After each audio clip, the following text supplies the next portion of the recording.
Mayuki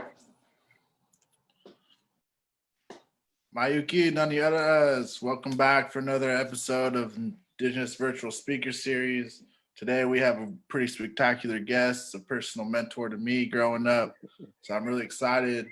We got Phil Albers, cultural coordinator at the Kaduk tribe, fluent Kaduk speaker, as well as very versed in his cultural practices and giving back to tribal youth throughout the river, throughout Kaduk country, throughout Yurok country, and Hoopa as well. So it's very much a community-oriented person.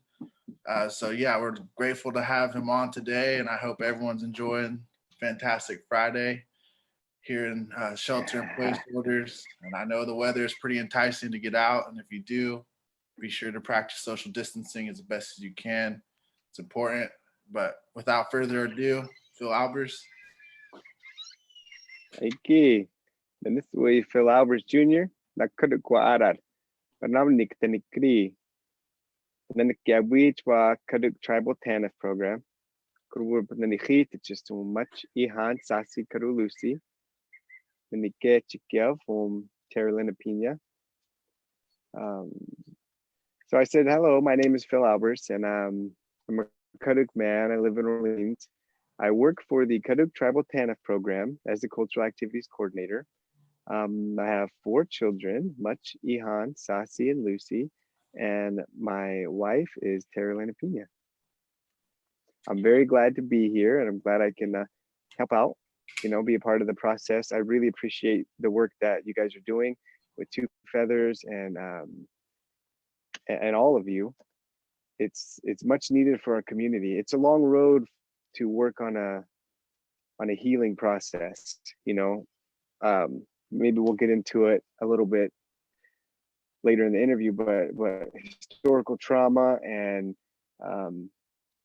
even present trauma, given the circumstances that our whole world is in right now, that's a lot. That's a lot to carry and add on. And I think it's important that we can identify with our cultural identities and our cultural roots and incorporate that into how we can strengthen ourselves and work through to become healthy, productive, successful people again. And I'm not saying we're not now, but clearly we've had some setbacks in the history of our humanity, I guess you could say. So yeah, looking forward to sharing some information and having a discussion about that. And hopefully, well, my effort is that we can just understand, one, that we all support each other as Indigenous people of this land, and that we really can work to find our healing and our growth, and be back to where we need to be. So yeah, just before we dive into a lot of the fascinating things that you have to offer us, how are you doing? How's your family doing in these situations? And what are you doing to kind of cope with these kind of bizarre moments? Right. Well, thank you for asking. And I think our family's doing really well. It's, for us personally, because of our commitment to a lot of the cultural aspects and the tribal ceremonial activities that we work on and be a part of, staying at shelter in place, staying at home, this whole concept of isolation, that's really a multiple time a year process for us, specifically in the summer, but several times throughout the summer we go anywhere from 5 to 16 days where our entire family is shut down in isolation, no media, no electronics, not even books. And we really emphasize strengthening our family at the core, and really having our basket time. That's what we use. And we don't play video games, we don't watch YouTube, we don't check emails, we don't work. And so it's really kind of same for most of the part that we're doing. So that's helpful, that we've been doing that for the last 15 years, every year. And uh and so, I mean, like I said, that's us, and that works for us. I actually rather enjoy it, um, even though I'm a very outgoing and sociable person by nature. I really do enjoy my time just home with my family, and but it does wear on you. Wears on the kids especially. Um, but we really try to do some family activities, and we kind of get a lot of art stuff, and um, really try to let the kids work on being themselves, on putting down some of their guard, uh, laying down some of those personas or those masks or those I'm not trying to say that people are fake or they two-faced or whatever, but that's the reality. You can't really act the exact same way all the time everywhere. um you could to an extent, but anyways, the point of what I'm trying to make is we really want to let the kids have this time to be themselves, um and help them learn who they are themselves. I think that's one of the best ways that we're trying to work through this. And we do that in a lot of different ways. We do that through talking. We do that through language for our household, Yurok and Karuk and Spanish. Um, I'm not so good at Spanish. I actually got kicked out of Spanish class in high school for speaking Karuk. Yeah, so that's an interesting little fact. Not a whole lot of people know, but we allow that time for our kids to experience things and experience how that impacts them, where that puts them within themselves, and learn how to work with that, learn how to manage that. I mean, and it sounds kind of intense and even maybe like a study or like it's a dedicated project. No, we just do that through simple interaction. And probably the most part that makes that successful is that we do it uh, with compassion, with empathy, with love. Sometimes kids experience things just around playing, and they kind of realize they may not like something, and that's okay. We have to help them understand that and work through that. And for me personally, and my work, which is really fortunate for me that my work is so closely related to with who I am as a person. Anyway, a lot of these cultural things, they're that's a natural component. Talking about language, talking about working on cultural items, and don't have to be historical or traditional cultural items. Um, there's a lot of things today that are completely relevant today that can become infused with some of the culture of our people of this land. So, so that's kind of how we deal with it. Everybody's doing well for the most part. There is a lot of downsides and struggles with this.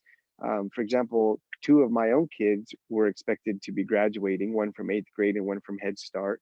And now neither one of them are going to have an actual graduation. Um, as far as with their school and all their classmates and teachers and family coming to a great big event, even if this lifts restrictions or whatever, that's still really not a safe thing to do for our people. um, we have a lot of valued elders and vulnerable people that uh, this kind of sickness poses a far higher threat to their life than most of the state or the world even. um, and that's a reality. That's a reality that our people really should understand and take to heart, because that's something that we got to look out for.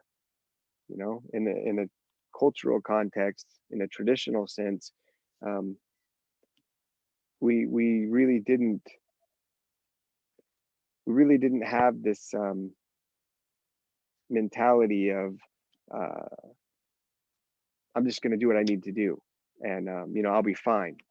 And if this person gets sick, that's too bad, or I'll be sad. But what? No, no, we really made dedicated effort to protect our elders, to protect our children, to protect our women, and that meant making sacrifices. You know, sacrifice going out to the store for ice cream or a beer or whatever it is that you think you might actually need, so that you can make it that much safer for your children, for your family, for your parents, for your grandparents, for your aunties and uncles. That's a lot easier to do here in Orleans. I mean, we don't really have a lot of places to go. Um, I mean, especially down in this whole rural area. But that doesn't mean that the risks are um, less significant. The effort should still be at that level. So, anyways, yeah, that's kind of how we're working through it. I know that was a bit of a lengthy answer, but I hope you guys are doing fine. How's you guys' families? How are you guys holding up? We're doing pretty well, considering being out here in Arcata, and I'm finally starting my family. My pregnant partner we're 5 weeks out, so it's definitely a unique Woo! situation to be bringing in a life. So we're definitely we're Congratulations. thank you. Yeah, we're doing similar to what you're saying, is like just kind of embracing this crazy time as a way to like bring ourselves together and just kind of do what we do best and just like adapt to what our surroundings are. And so, it's a blessing in disguise in a lot of ways, something that we're taking really seriously. And so, yeah, it's a unique situation on our end. So I appreciate you asking, it means a lot. Just know it, because I find myself kind of confiding in these little speaker series, just a way to kind of vent and just like voice myself and really allow myself to kind of cope with it in that way. So I'm doing pretty well considering the Yeah, circumstances, and I'm very grateful. How you yeah, doing, good, Bird? good. I'm doing well too. It's a little different, but I think it's made me attempt to slow down and reflect a little bit more on what's important, Mm. and you know, not take things for granted. So that's something that I've been trying to focus on. What about you, Chris? Man, I feel like your kids feel. I'm bored. I'm having trouble. Like I need to find stuff to do. I need to get out the house. I think I feel for your kids. I'm struggling out here. Yeah, yeah, yeah. I can relate, man. Yep, yeah. But I do appreciate your sacrifice because, like I said, it's tough to be home when obviously you're perfectly capable of headed out, hitting the beach, cruising around, going to see your friends or whatever, and you're making the choice to really put that effort for your people. I really appreciate that.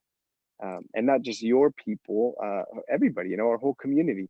There's so many other elders and people that maybe aren't indigenous to this land, but they still deserve protection. They still deserve our compassion, our love and respect, and that's the kind of people that we are from here. So yeah, thank you all and everybody at home, for doing your part, making your best effort, and it's an important thing. So Yeah, thank you for giving us a space to kind of talk, because I feel like in the past it's just like, well, we just want to give the time to the speaker, but I guess that just kind of speaks to who mm, you are as a person. You're very much a community yeah, it's not my way.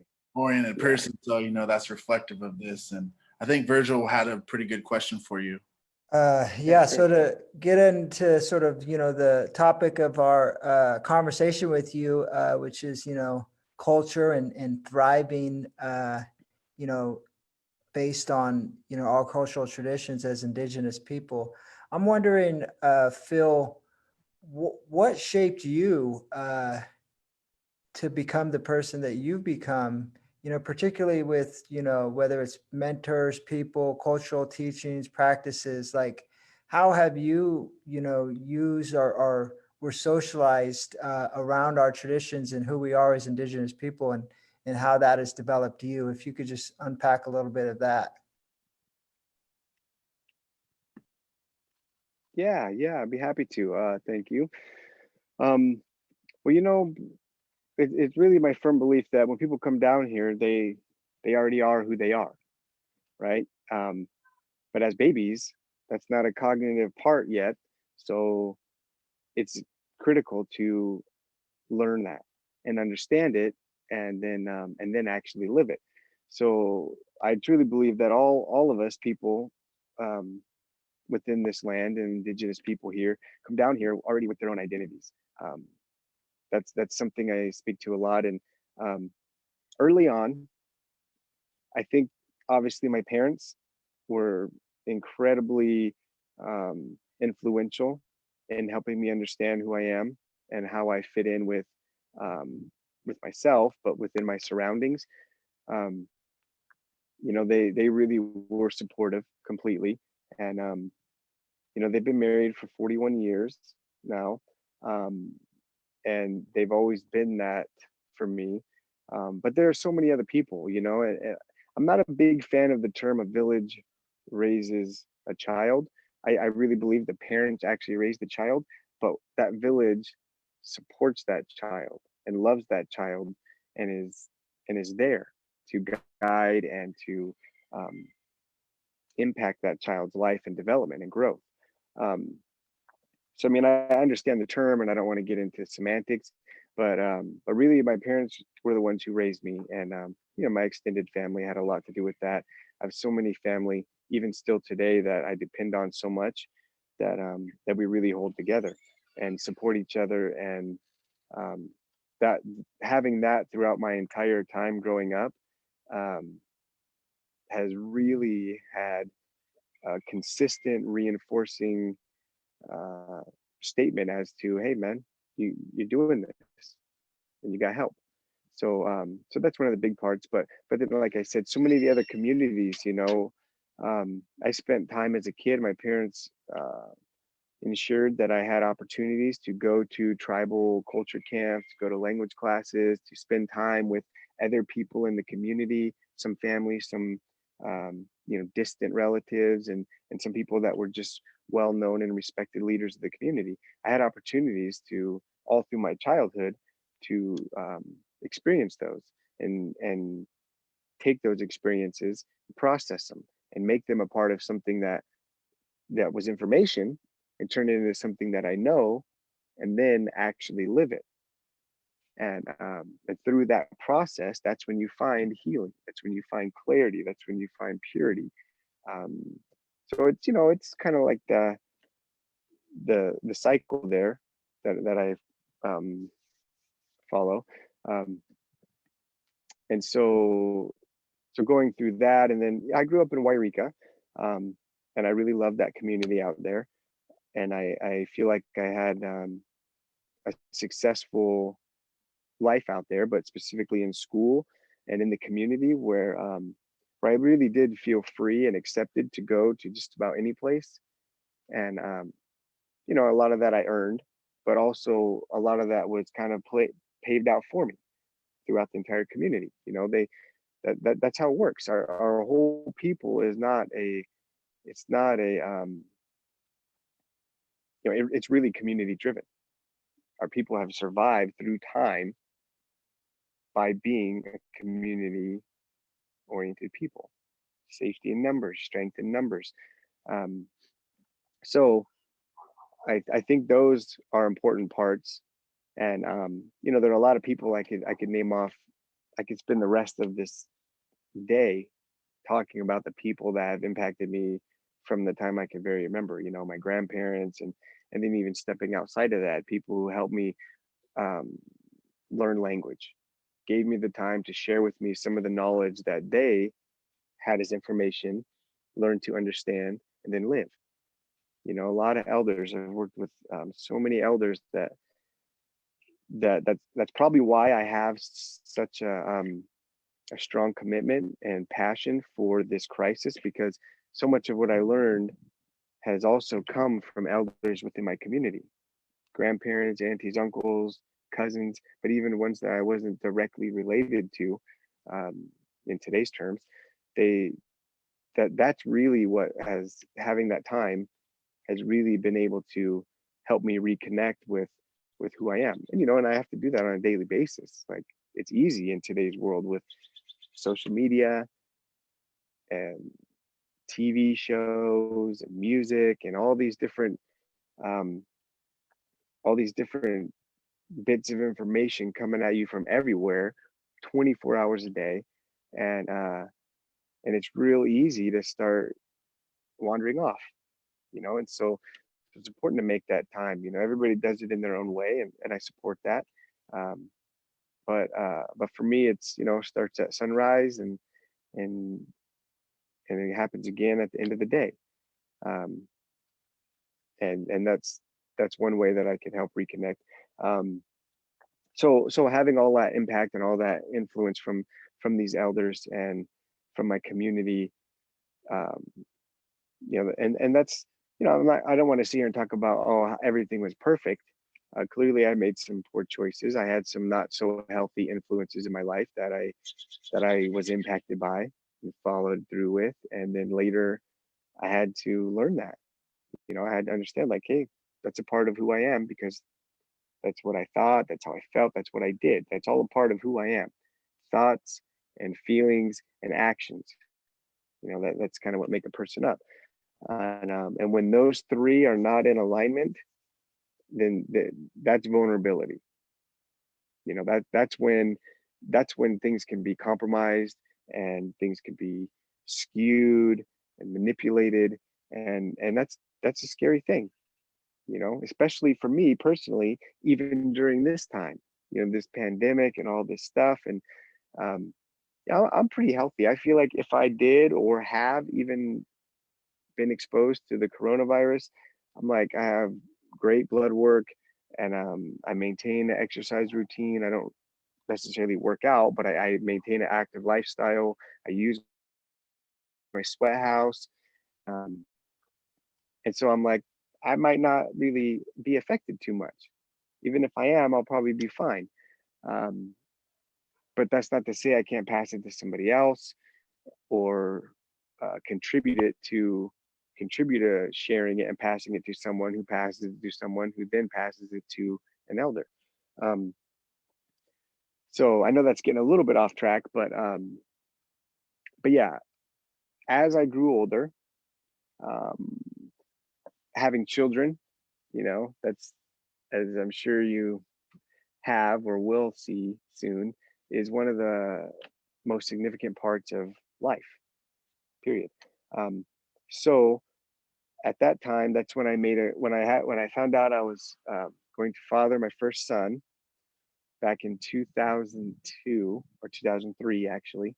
Um, that's when I really consciously made the commitment to, okay, I'm not going to drink alcohol anymore. I'm not going to have big parties. I'm not going to even go to big parties. And at that time, that's when I said I have 9 months to become a fluent Karuk language speaker, because obviously I wasn't born fluent, and I wasn't fluent throughout my high school and even throughout my college, even though I had been talking language and trying to pick it up, and had a lot of support and help for that also. Um, that's when I decided, I don't want that to be a part of my life, and I don't want that to be a part of my children's lives, specifically the child, but hoping, wanting to have more. And so that was a big personal step. And it's been 16 years. I haven't had any alcohol. I don't feel like I was a raging alcoholic, or I don't even feel like it had a significantly negative impact on my life. um, I wasn't getting drunk and fighting at bars, or gambling money, or beating people up. I mean, I just didn't have that in my life anyway. But simple, I really don't need to sit here and have a beer while I'm watching the Super Bowl. I can do that just fine without a beer. And so making choices like that, and really understanding all this in line. Where do I want to go? How am I going to get there? And I'm not saying I had some kind of fancy goals of, I want to do this as a father, and I want to be this as a cultural coordinator, whatever. But understanding that I want all these to be in line, you know, and it can't just be two, it has to be all three. So my actions need to follow through with how I feel and what I think. I think I don't want to have alcohol in my life. I feel like it's not that important. Now I got to do it. And I have, and it's been tough. Um, but so anyways, through all that, that's really helped shape me into getting more focused, more driven, more dedicated to understanding myself as a Kaduk person and as somebody in this community that wants to have um, a healthy, meaningful impact on everybody. I really do care about everybody. You know, that's who I am, but that's also who I've grown into. I've felt that at an early age. A lot of times I was called sensitive, and I was considered a baby because I cried a lot, and I really felt things so strongly, and I let it show as a child. You know, that's a tough thing, right? Um, so just to touch on that, um, and then I started. It is kind of a big jump, but if you can follow in a traditional way, it's not a problem. Um, I played football. I started at Pop Warner. My dad signed me up, and and that was probably top tier life changing experience. I played. I was 8 years old. I was the youngest kid on the team and the lightest kid on the team, and I was the kid that, like, oh, you didn't get your 6 plays in, put them in into the game. You know, I didn't start. I didn't barely do anything. I think I had one tackle in the entire season of my first Pop Warner, and it was a really ragged tackle where um, the guy broke a tackle. I remember very closely. I grabbed onto his legs and I just like held on, and he drugged me for about 8 yards before the next guy tackled him. But I was so proud. I was like, yeah, I got him. But then after that, I became, I realized that I liked it, that it felt good. And if I want to do it, then I better do it. You know, 9 years old, I'm like, hey, if I'm going to actually do it and I like how it feels, then I better do it. So then that's when I really kind of grew into that sport. And I played that sport since that time. I played it. I played 13 full contact seasons from Pop Warner through college and into a semi-professional team. And that was a lot of fun. That really did help keep me focused and help me make some choices and have a positive impact. I really wasn't good at very many other sports. I got cut in high school for baseball and basketball for good reason. And so I just really held with football. And again, that came with a lot of support from my community, you know, from my family. And they're like, yeah, you do it, you go for it. And excuse me. So then after I got through that, I know this is kind of a long answer, but I feel like it's important to kind of hit these points. Then I started working. I knew that I had wanted to work for the tribe. I went to college. I got a degree in athletic training, and I could have had a double major of health promotion and fitness management. However, I made the choice not to do the practicum work for the second degree. So I had all the credits, but I didn't want to do the practicum and the capstone. So I kind of let that one go.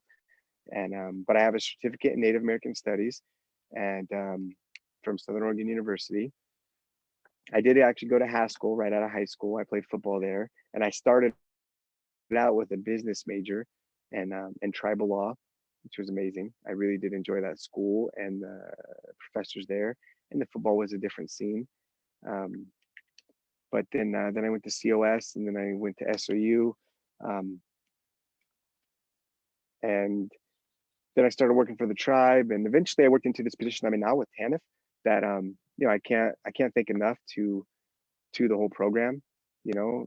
And lately, of course, my supervisor Lester Alford, and previous and current tribal councils, they've all been super supportive and really encouraging for, hey man, yeah, we think what you have to offer is valuable, and we think it can support our communities, be a great benefit.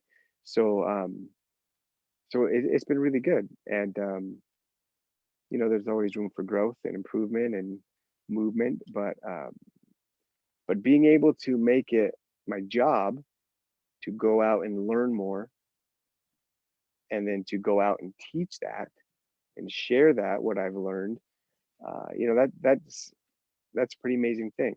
Um, and then on top of all of that, having so much involvement with the ceremonial practices for Karuk, Kupa, Yurok, Talawa, and Wiyot. That having those relationships with those communities and having the opportunity to experience those, whether it's standing with the people or watching, being involved with the setup and preparation or the cleanup, and to actually being involved in the specific ceremony. Those are all things that become information that I can receive, and it's inputted. Then I can process it, and then I can make that a part of who I am and how I act every day. So that's a pretty long answer and probably confusing, but hopefully there's some bits of information out of there. No, that was really great. Like that's exactly what we're trying to get from you is just like all the different contributors to like who made like what made you you. And I think what I got out of it is your family, community, relationship to culture, but also school, sports, like all these things like contribute Yeah, significantly. And that's something that I try to talk to my kids about is like, yeah, school doesn't make sense a lot of the time for us, especially if you want to be more hands-on and like build things. Like, yeah, it's hard that you got to do math or you got to do history or science or what right, that right. tough.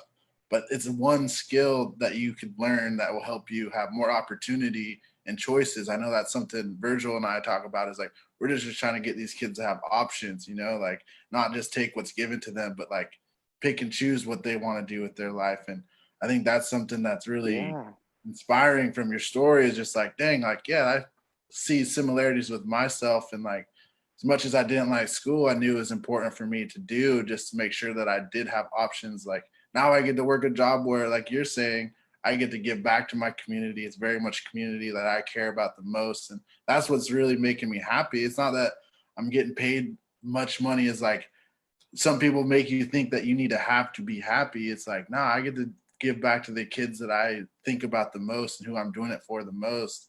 And money's just like a bonus, And so that's really yeah, inspiring hearing yeah, those stories, especially from people who are culturally involved too, just like how you can go get your degree, but still be connected to your culture and to your community. It doesn't mean you're selling out or anything. That could be misconceptual right, all the time. right.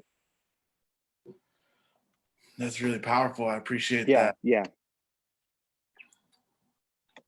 Oh, yeah, Yeah, Phil, I loved like just listening to you talk, listening to your story because it was great how you can use what you learned in your life and bring it to like all the kids, all the people that you work with too. Because I know that's something I've been trying to do. I know me yeah, and Charlie and even Virgil is like trying to be these role models for these kids and using what we've learned in our life to help the kids like get better in theirs. So like what do you think like the importance of a role model is, and like how do you think someone like me or Charlie or even Virgil, how do you think we can like use what we've learned to be that role model and be that person that these kids look up to? right, right. Why for me, I mean, that there's a lot of components to that answer. Um, but I really feel like some of the top priorities there are really being that. Like, what do you want to actually, ask yourself? What do you really want to role model? What are you trying to demonstrate for these youth and for your community, whether they're older or younger or whatever? Even if you really want to open up here, even for those kids 7 generations away, they might not know your name. They might not know everything that you did or didn't do, or how you did or didn't do it. But that does not mean it's meaningless. I mean, that doesn't mean that it stops there, you know? So if you have that concept in 60 years, in 120 years, when I'm long gone, what is my impact? What will my impact have been on my people, on my community? And then if really on our people, on our community. So what are you actually trying to role model? Are you trying to demonstrate strength? You're trying to demonstrate culture, tradition, all these different components. and all these things. You're like, yeah, okay. Um, how are you going to do that? And for me, that's coming from having my thoughts in order, knowing how I feel about them, and then actually doing them. That's and maybe you don't even want a goal or need a goal. Like, I'm going to be a role model that teaches people how to, um, you know, be a singer and sing cultural songs and sing modern, contemporary songs and make up new songs. That's great. Like, that could be your effort. How are you going to do that? Well, it won't happen with inconsistency. It won't happen um, without empathy, compassion, and actual care for the people. Those are critical components into being successful as a person, period. But when you're talking about, I want to have a positive impact. Well, then be a positive person. you know how do you be positive? Well, you care. That's like the first thing. Even when it's hard, even when you're tired, even when you've been cooped up in your house for 6 weeks, and you hear somebody complain, oh man, it's so hard for me. And well, yeah, it really is. Still care.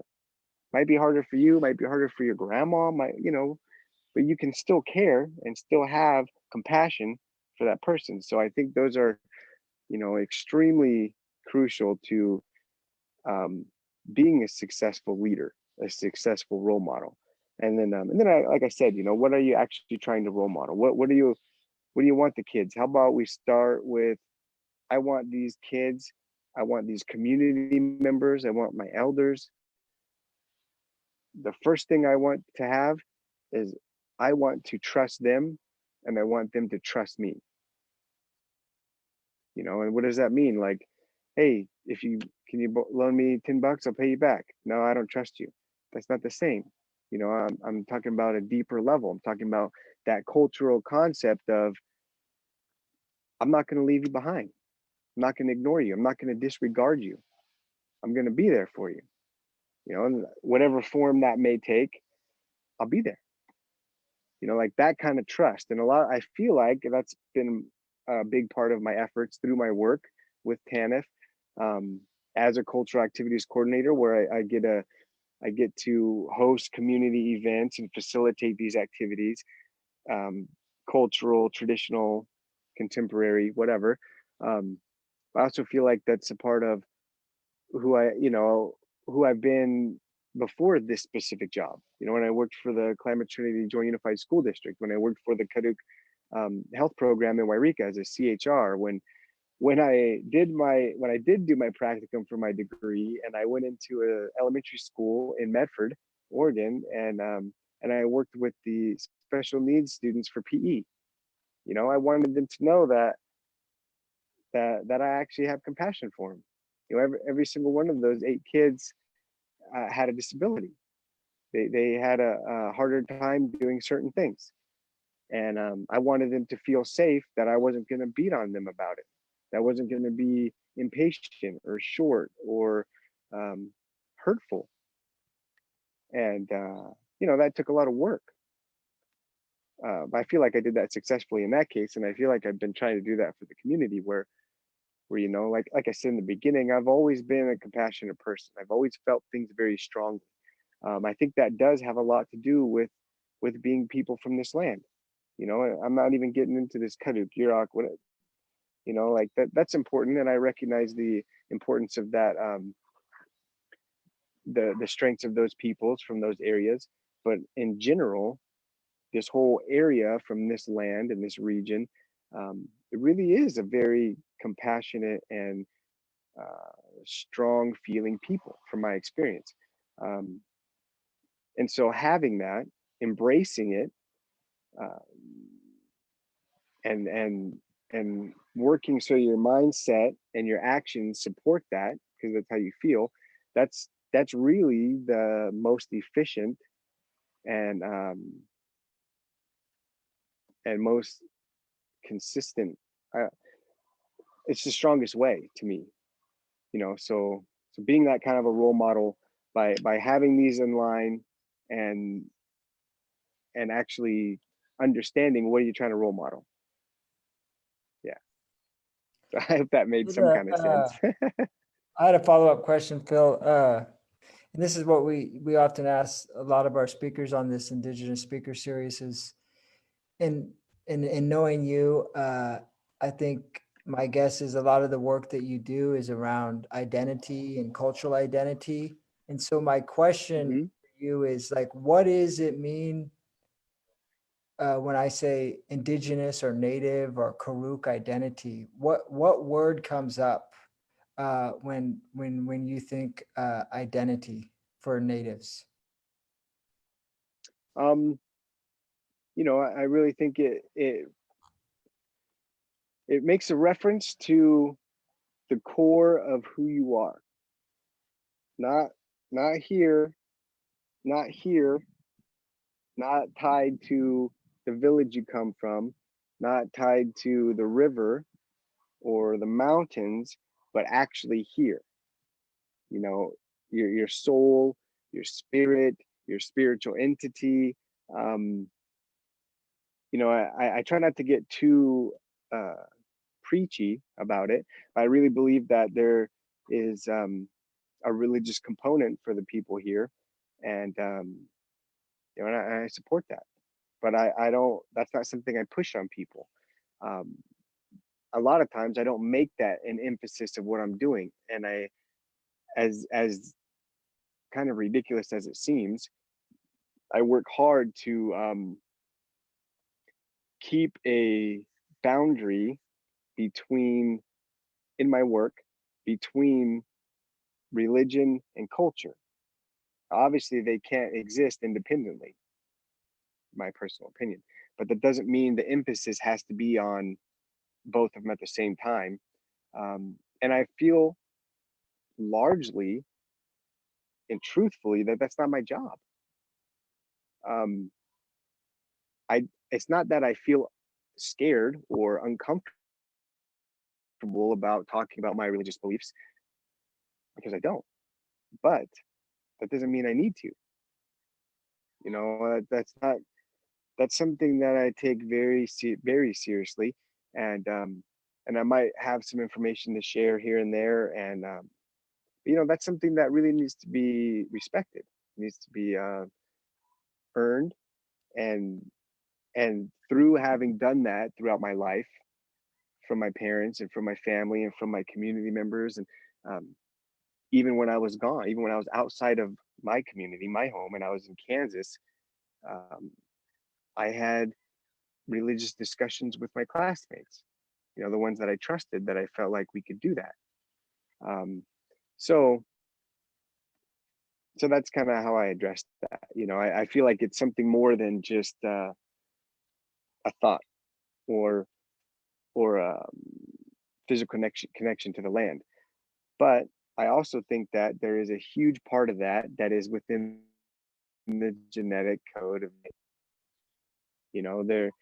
there are uh, traits that or even characteristics that can develop or become more identifiable with as a person as you're growing up, and I think that has a lot to do with your actual genetic makeup. And of course, then there's cultural upbringing. Like, what does that mean? Well, culture is all about survival. So how did you survive growing up? What was it like for you? That has an impact. So talking about the spiritual component, then the actual physical genetic component, DNA, and then I guess you could say the societal component. All of those things can come into effect. Um, and I do have a whole process for that. I as you know, Virgil, I really been working with this thing called the Cultural Leadership Club, and that's part of what we talk about. We explore that. We go through different scenarios and different topics and discussions about how do you identify with your cultural identity? What does it actually mean? And part of that is so people can learn who they are, strengthen that and embrace it and grow it no matter where they are. So that I'm going to kind of flip this on you real quick, but for example, yourself, right? How did you maintain your personal cultural identity and your commitment to who you are, even while you were in a completely different world, so to speak? Yeah, I think you did flip it on me, but that's good. I think, if, my journey was, I feel like I found more of my cultural identity, even though I grew up on the rancheria and around Indian people. It's like all I knew. But I feel like at a deeper level, I found my cultural identity in college, and really more towards graduate school as I as I reflected more on myself. I feel like I was just, in a sense, kind of surviving. And I struggled with my own sort of substance abuse. And so when you're struggling deeply with drugs and alcohol, it's really hard to get to know yourself. And so I think once I got Yeah. sober and once I started thinking more about life and these more existential issues, I think that I started to develop more clarity around my cultural identity. And so it came later for me, I think. And I think that it's still an ongoing process of really, Yeah. in terms of moving in multiple worlds, as we do as professionals, and how to be okay with decisions and things that, kind of maybe conflict at times in certain worldviews. So, yeah. Sorry, I'm just backing up a little bit. I do have to ask Phil, your hat, defend the sacred. Oh, Did you get that hat? well, it was a gift from my lovely wife. She saw it and said, "Hey, this really fits you. You love camo, and you're all about defending the sacred. That could be sacred places, that could be the language, that could be relationships with people that you feel are sacred." And we didn't have this like super intense discussion about it, but I really like the hat. I'm usually not a flat bill, but I really do like this hat. And she got me this shirt and this hat. She's very special to me. So yeah, but I really do appreciate you answering. And I wasn't actually planning to flip it on you, but I really do value you and some of your experiences, I think it's important for people to understand that. Like, hey man, this isn't all about one person ever. It never has been since our people have been here, and it never has been, even if you talk about ancient time, spirit time immemorial, before the creation of this physical place, when everybody was spirituals. Even then, our stories tell us that this wasn't a one person show, that it's always been about how we're going to work together so we can continue, so again, thank you. And and same for you two, Chris and Charlie. Like, how are you guys able to do it? Like, whatever, and part of this cultural leadership club that I have, I don't specifically make reference to indigenous culture. Like, I have some German ancestry, and my children have Scottish and Guatemalan and so many other places and people that they come from. So I want to support that. Like, I even actually have some African American descendancy in my bloodline, and that's something that I've explored a little bit. Okay, man, maybe I can learn something more about myself through that, and that's a good thing. So yeah, how are you guys able to understand yourselves more, and then even when you're not at home, where you come from? I feel like for me, it's kind of a little bit of combination of both. It's just like maintaining my relationship to my family, who's kind of been there unconditionally. And so I think that helps me continue to like believe that I'm on the right path. And also my spiritual connection to our place, I think is something that I hold pretty deeply and I think about all the time, as far as like that's who made me who I am, is just like being that participant and being that leader in some way. And also like kind of what Virgil was saying, like going to school like really made me feel like, damn, I really did take a lot of things for granted. Like I usually kind of feel like, man, I kind of want to just hang out with my friends this weekend. I'm not trying to go shoot arrows, or I'm not trying, I want to kind of blend in a little bit. There's definitely some moments where I don't like, damn, it's like, it seemed like a kind of a burden. But once I went to like college, I'm like, damn, like I really miss the river right now. Like, just getting that perspective of like, can't take anything for granted. So it really does give me a greater understanding of how important those things are to me and the people who are to me. And so it really does like nurture my understanding. And like I said, I don't take it for granted. And,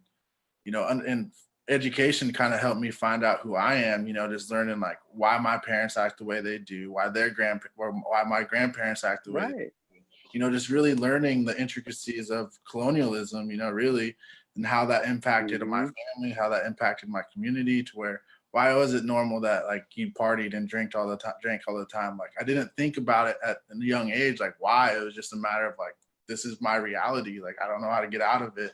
And learning, Native American studies, like that's what I majored in my undergrad. And I was just like, I just remember sitting in classrooms, like fisting up, like, damn, this is like gut wrenching. Learning all these like histories of boarding school, forces, genocide. Like, damn, they're like thinking of family members, like, oh, that's why, just like epiphanies. And and have like compassion, like, damn, it's not their fault. They're just a product of their situation, And so how do I learn that so I don't make that same mistake or that same cycle? I got to break the cycle. And I think that does come with knowledge, And so that's something that's really keeps me going, is just like, there's solutions, I identified the problem. Now I just want to identify solutions and like implement those solutions. And I think that's why I still am in school, like going through a grad program, trying to do what I can from an educational standpoint of like creating change, like I think there's a lot of great people such as yourself who are on the ground right now, like revitalizing, making things more accessible and fun in these contemporary times. And so I'm really trying to come in from the policy route of like just trying to see if we can't make something happen for our fish. I think that's something that I've always kind of been lingering around, is my passion for fish, growing up in a traditional dip net fisherman family, going to dam removal since I was a kid. Like I think it's always been there. It's just I had my own journey to figure out that for myself, So that's a little bit about what makes me ambitious like I am. Awesome. Damn, I thought we were talking about, I thought it was your interview, Phil. I didn't know you were going to turn around and make us answer questions. I know, I'm sorry. No, it's all good. I mean, for me, it's basically really like kind of the same thing with, it's the same thing with Virgil and Charlie, like just learning your culture. Like I come from a native like background, and my dad is black. So I come from a black background too. It's just, and both those backgrounds, there've been so much to hide the history and hide what really like, how this like we really became who we are. So the more I got to know both sides of my culture, like the black and the native, the more I was able to be like, okay, I want to learn more, and I understood why these things were the way they were. And then it was also like me going through different experiences. Like you said, you played football. I played college basketball, and that was a huge experience in my life, whether it was good and bad. Like I learned so much in that, and I learned so much just being around different people in my community, being around different leaders and role models, like you said, and just finding out who I wanted to be, and finding out who I was becoming.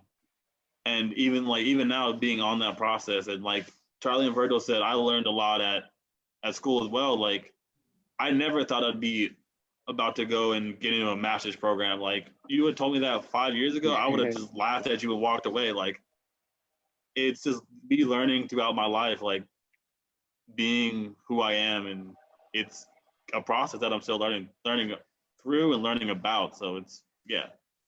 I wasn't ready for this question. I gotta write it down next time. Yeah. Well, thank you for answering. I really do appreciate it, and I value it. I think it's important for people to hear as many stories as they can. To me, like get that exposure. Get that little bit, help you out. Most of the time, people don't know what it's like. They really don't. And even if they think they do, they don't know how it's actually going to feel when they get there. I had all these notions about, hey man, this when I go to Haskell, it's going to be like this, and I'm going to have to do this and have to do this. I had no idea what it was going to feel like when I got there. The anxiety and the excitement, like I'm doing it. I'm here. I'm out of Wairika. Like I showed up there to Haskell. The second day they were having their football program, I just walked on. I just showed up, and the coach was like, "Who are you? What are you doing here? I don't know you. I don't know where you're from. I don't know anything about you." And I was like, "I just want to play ball." He's like, "Well, where are you staying?" I don't know.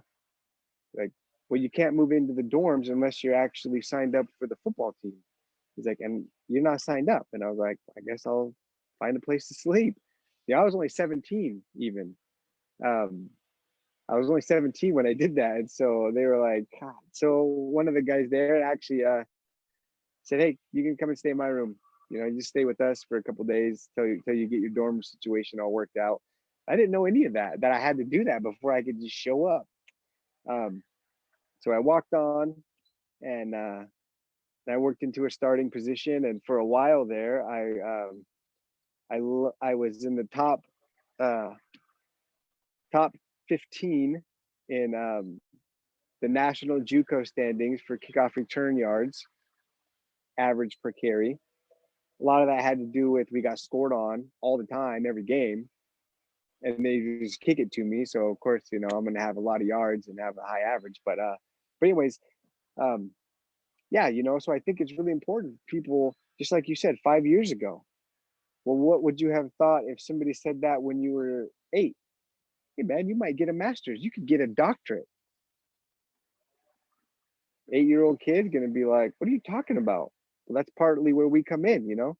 We want to be like, hey, if that's something you really think might be possible, see how you feel about it.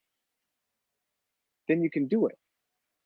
We that's kind of what we need to do as role models, is not just be the ones that's doing the stuff, but also help see that they can do things also. Anybody. What if you go see somebody that's 50 right now? Hey man, you could get a doctorate. That's something you really want to do. Here we are. Let's do it. Let's see what we need. Find out who you are, where you might fit in your community, where you might fit in this world, and go for it. We got your back. So I had a follow-up question, because one thing that we haven't touched on so much, we did in the beginning, but I know is important to you, and is the language part of oh yeah. Indigenous, and I know that, and so my question around language is like, how do you see, and Two Feathers is a, we work with youth and around mental health, child welfare, and we've talked about, how to be role models. How do you see language and wellness intertwining, and how they're related and integral to each other, language, Indigenous language, and wellness? That is an excellent question, and thank you very much for asking, because that is really a huge part of how I'm trying to do the things that I do. The more that I began learning language and applying it, all three again, it really helped me understand where I come from and who I am as a coded person. And I feel like that has to do with, what's the point of language? What is the basic, very bottom line core point of language, right? To communicate. And what do you need to communicate? Well, you need to communicate thoughts, feelings, and desires, basically. Why? Why do you need to communicate those things? Because that's how you can work together. It doesn't have to be spoken language. There has to be some way of communicating in an efficient manner what you're feeling, what you're thinking, and what you're trying to do, or how you can help, whatever. That's the same thing. So that's basically survival 101, communication. That comes from the people that are going to be speaking. The people that need to communicate come up with their own language, whether it's spoken or nonverbal, whatever. They do that so that they can communicate, so that they can strengthen each other and survive. So putting that all together, people coming from Katimin, Shkesh, Asisif Punupma, Panamnik, Chimik, Inach, Ishiram Hirak, all these different villages, the people that are coming from this land depended on each other to survive. In order to do that, they need to communicate. In order to communicate effectively, they need to understand what they're trying to communicate. Well, if the goal is survival and you're living 10,000 years ago, you better know how to talk about the land. You better know how to talk about food. You better know how to talk about the ceremonies, the religion. So all of that comes from the people existing here. And it's the same for Iraq, same for Hupa, same for Riyadh, Kalawa, Lula, Shasta, Modoc, even whatever, like all these people, even if you break down into dialects, their language comes from those people needing to survive where they're at. So in my opinion, that has to do in large part by understanding how you're going to actually survive it. Now, one other example is like, if you take people, this is what's actually happening in the world, take one person from New York, one person from Washington, put them together, yeah, they speak the same language. Does that mean one's going to know what the other one's saying when they're speaking in the way that they do, how they survive where they are? Somebody talks about the beach in Washington, it's not the same as somebody talking about the beach in New Jersey, right? Or Florida, even in Oregon. You go to Oregon, you're like, hey, man, I'm going to go hit the beach. And someone in San Diego, yeah, me too. And the one in Oregon, so you got your wetsuit? What? Like just that simple example, So language is specific to the people of that area most times. So now in English, when everybody's talking the same language, that significantly increases productivity, right? That seems like it makes sense, but that also poses other problems, other difficulties, obstacles, barriers, and those are cultural based. So anyways, that's a little bit stretched out, but my concept of language is that in order that's the language that was developed and strengthened in order for those people to survive and to survive where they were. Well, that's what I want to survive.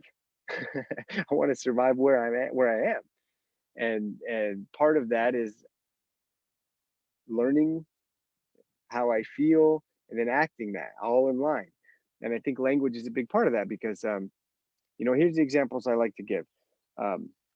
I've worked mostly or more closely with Kaduk, of course, and Yurok. So those are the two I use for examples. In Kaduk,